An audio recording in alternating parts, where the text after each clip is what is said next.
Hello friends, welcome back to the channel knowledge by ji. कैसे हैं आप सभी लोग? आप सभी का स्वागत करता हूं अपने चैनल पर।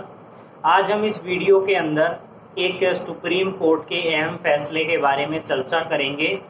क्या एग्जैक्ट फैक्ट थे, किस सेक्शन की बात की गई है, किस एक्ट की बात की गई है, हमें किसके बारे में पता होना चाहिए, क्या कोई और नई बात इस सेक्शन में, इस एक्ट में, इस जजमेंट में हमें पता होनी चाहिए, क्या हमने उस सेक्शन को एक्चुअली में पढ़ा है, नहीं पढ़ा है। आई होप जो मैं आज इस वीडियो में जजमेंट डिस्कस करने वाला हूं, उस सेक्शन को आपने, जो रिलेटेड सेक्शन है उसको आपने नहीं पढ़ा होगा।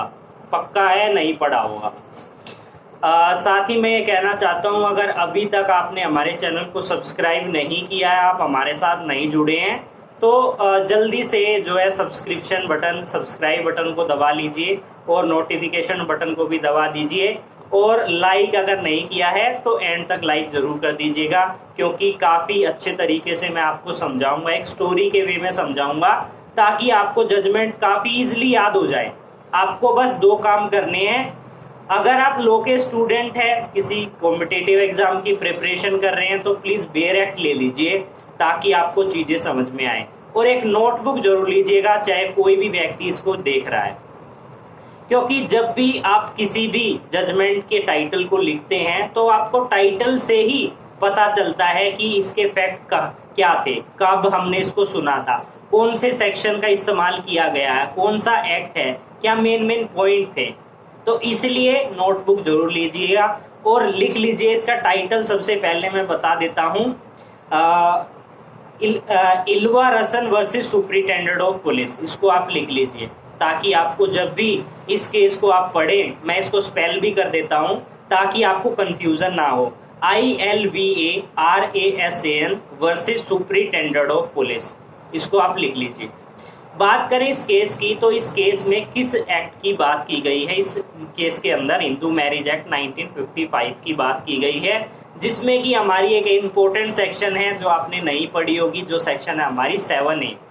हमने हिंदू मैरिज एक्ट के अंदर 7 को पढ़ा होगा, लेकिन हमें अमेंडमेंट सेक्शन नहीं पढ़ते हैं, यही दिक्कत है। और एक्चुअली में इसका एक कारण भी हमने क्यों नहीं पढ़ी होगी, क्योंकि ऑल ओवर इंडिया ये सेक्शन अप्लीकेबल नहीं होती है। अब बात करें इस केस के फैक्ट की, तो एक कपल्स होते हैं जिन्होंने आपस में शादी करने का फैसला किया और उन्होंने आपस में शादी कर ली हिंदू मैरिज एक्ट के सेक्शन 7A के अनुसार। लेकिन जब उन्होंने शादी कर ली, उनकी फैमिली इसके अगेंस्ट थी। अब यहाँ पर लड़की के फैमिली आए और लड़की को लेकर चले गए और उन्होंने लड़के से ये कहा कि ये शादी सही नहीं है, हम इस शादी को नहीं मानते हैं। अब यहाँ पर जो हस्बैंड था, जो शादी कर चुका है, जो लड़का था जो शादी कर चुका है उस लड़की से, वो परेशान, लड़की भी परेशान। अब लड़का यहाँ पर करे क्या? तो अब यहाँ पर लड़के ने हैबियस कॉर्पस का इस्तेमाल करते हुए हाई कोर्ट में हैबियस कॉर्पस की पिटीशन फाइल कर दी और कोर्ट को यह कहा कि इस मतलब मेरी वाइफ को जो है कोर्ट में प्रेजेंट किया जाए, हमने जो है शादी कर ली है। अब यहाँ पर जब कोर्ट के समक्ष ये मुद्दा आया तो लड़की के फैमिली मेंबर ने ये कहा कि ये शादी जो है हमें हमारे लिए वैलिड नहीं है, ना इन्होंने हमसे बात की, ना हमें बताया, पब्लिकली इसको डिस्क्लोज भी नहीं किया, चुपचाप इन्होंने शादी कर ली, तो क्या ऐसी शादी हम वैलिड माने या नहीं माने? और हाई कोर्ट ने क्या कहा? तो हाई कोर्ट ने एक जजमेंट का रेफरेंस दिया। हाई कोर्ट ने ये कहा कि हम पहले भी एक केस के अंदर यह निर्धारित कर चुके हैं, यह कह चुके हैं कि कोई भी मैरिज सेक्शन 7A में की जा रही है और वो मैरिज पब्लिकली डिस्क्लोज नहीं की जाती, तो उसे वैलिड मैरिज नहीं माना जाता। अब सेक्शन 7A जो बात करती है सेल्फ रिस्पेक्ट मैरिज के बारे में, यानी कि कुछ स्पेशल प्रोविजन है जिसमें कि वो पार्टीज को, वो कपल्स को यह राइट देते हैं कि वो अपने फैमिली मेंबर को बताए बिना शादी कर सकते हैं। उसके 3 इंग्रेडिएंट है। पहला तो वो शादी ऐसी लैंग्वेज में होनी चाहिए जो कि आपस में कपल जो है उसको बोलते हो, यानी कि वो समझे एक दूसरे की लैंग्वेज को। दूसरी चीज क्या है कि वो माला एक दूसरे को पहनाए, रिंग को एक्सचेंज करें और एक धागे के रूप में वो एक दूसरे को बांध ले, जिसे हम बाय टाइंग ऑफ थाली, आप अगर पढ़ेंगे सेक्शन को तो आपको पता चलेगा। अब यहाँ पर जो सुप्रीम हाई कोर्ट थी, उन्होंने क्या कहा कि हम पहले इस तरीके के केस में एक जजमेंट दे चुके हैं जिसमें हमने कहा था कि इस तरीके की कोई भी मैरिज जो सेक्शन 7A में की गई है और उसे पब्लिकली डिस्क्लोज नहीं किया गया है तो वो मैरिज वैलिड मैरिज नहीं है।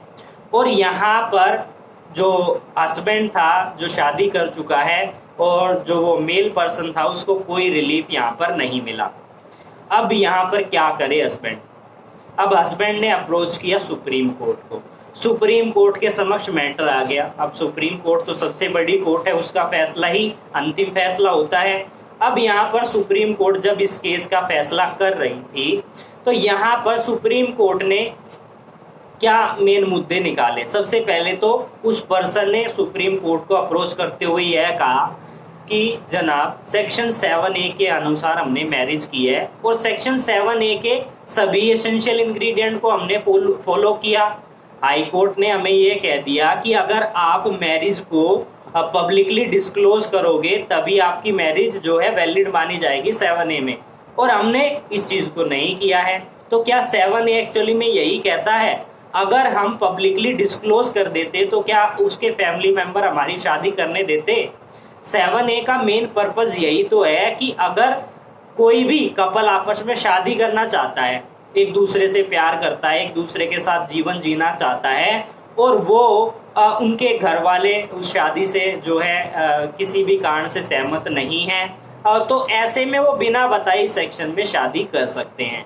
उसमें ये जो एसेंशियल इंग्रेडिएंट है उनको फॉलो करके। तो बोला तो यहाँ पर मेल पर्सन ने जैसे ही सुप्रीम कोर्ट के समक्ष इन बातों को रखा तो सुप्रीम कोर्ट ने इस पर अपना माइंड अप्लाई किया और ये कहा, और ये सुप्रीम कोर्ट के जो फैसला था जो दिया था उन्होंने उसको रद्द कर दिया। और साथ ही यह कहा कि सुप्रीम कोर्ट ने यह कहा कि जो सेक्शन 7A है इसके लाने का पर्पज ही यही है, क्योंकि बहुत से केसेस सुप्रीम कोर्ट के समक्ष या जो है इस तरीके के केसेस जो है आए थे। यानी कि इस तरीके के ऐसे केसेस भी काफी बार आए हैं जिसमें कि एक्चुअली में प्रॉब्लम होती है, क्योंकि शादी करना एक फंडामेंटल राइट है, ये भी एक केस के अंदर निर्धारित किया गया है। अब यहाँ पर आप शादी कर रहे हो 7A में तो उसके मेन एसेंशियल इंग्रेडिएंट है वो आपने फॉलो कर लिए। अब यहाँ पर इस सेक्शन का मेन मोटिव यही तो है कि अगर आप किसी और सेक्शन में शादी नहीं कर पा रहे तो तब ये अमेंडमेंट के लिए लाया गया है ताकि आप इसमें शादी करके अपना जीवन यापन कर सकें। तो इसलिए सुप्रीम कोर्ट ने हाई कोर्ट के फैसले को जो है बर्खास्त कर दिया, खारिज कर दिया। साथ ही इस तरीके के केसेस में एक और बात आपको ध्यान में रखनी है जो कि एडवोकेट से रिलेटेड है। यानी कि जब भी कोई व्यक्ति जो कपल्स हैं आपस में शादी करना चाहते हैं सेक्शन 7A के अनुसार हिंदू मैरिज एक्ट 1955 के, तो ऐसे कपल्स जो थे एडवोकेट के पास चले जाते थे। उनको पता है, उन्हें कानून का पूरा ज्ञान है और वो आपकी शादी करवा देंगे। तो ऐसे में कपल जो है एडवोकेट के पास जाते थे और चैम्बर में वो है पार्टी की शादी करवा देते थे और उनको एक सर्टिफिकेट दे देते थे। तो क्या ये सर्टिफिकेट देना और मैरिज करवाना क्या ये एडवोकेट को अलाउ किया गया है? क्या वो ऑथोराइज है इस तरीके के कार्य करने के लिए? तो इसी केस के अंदर ये कहा गया कि एडवोकेट अपनी ऑफिशियल ड्यूटी में किसी भी तरीके से ऑथराइज नहीं है इस तरीके से शादी करवाने के लिए। वो पर्सनली अगर उसका कोई उससे संबंध है तब वो करवा सकता है, यानी कि अनऑफिशियल वो करवा सकता है। जैसे कि उसका कोई रिलेटिव है, उसका कोई फ्रेंड है, उसकी वो शादी करवा रहा है 7A में, तो यहाँ पर मान्य होगी। लेकिन यहाँ पर कानूनी ऑफिशियली अगर वो कह रहा है कि मैं एडवोकेट हूँ और आपकी शादी करवा देता हूँ, तो ऐसे वो शादी नहीं करवा सकता है। ये बात आपको ध्यान में रखनी है। इससे रिलेटेड एक दो केस और थे, उसको भी आप नोट कर लीजिएगा और मैं डिस्क्रिप्शन में दे दूंगा ताकि आप उनको भी सर्च कर ले। उसमें जो हाई कोर्ट में इस केस के अंदर जो डिसीजन दिया था वो भी मैं आपको डिस्क्रिप्शन में दे दूंगा। आई होप आपको ये वीडियो काफी इंटरेस्टिंग लगी होगी। इस तरीके का अगर कोई इंसिडेंट आपके साथ होता है, एक चीज और ध्यान रखिए, एक चीज मैंने छोड़ दी है। एक चीज क्या थी कि जो सेक्शन 7A है वो ऑल ओवर इंडिया अप्लीकेबल नहीं होता, वो अमेंडमेंट के द्वारा लाया गया था। वो लाया गया था तमिलनाडु अमेंडमेंट के द्वारा, तमिलनाडु सरकार के द्वारा, जो कि पांडुचेरी यानी कि उस एरिया में अप्लीकेबल होता है। इसलिए ये ऑल ओवर इंडिया अप्लीकेबल नहीं होता है। तो ये भी एक इम्पोर्टेंट बात थी जो आपको पता होनी चाहिए।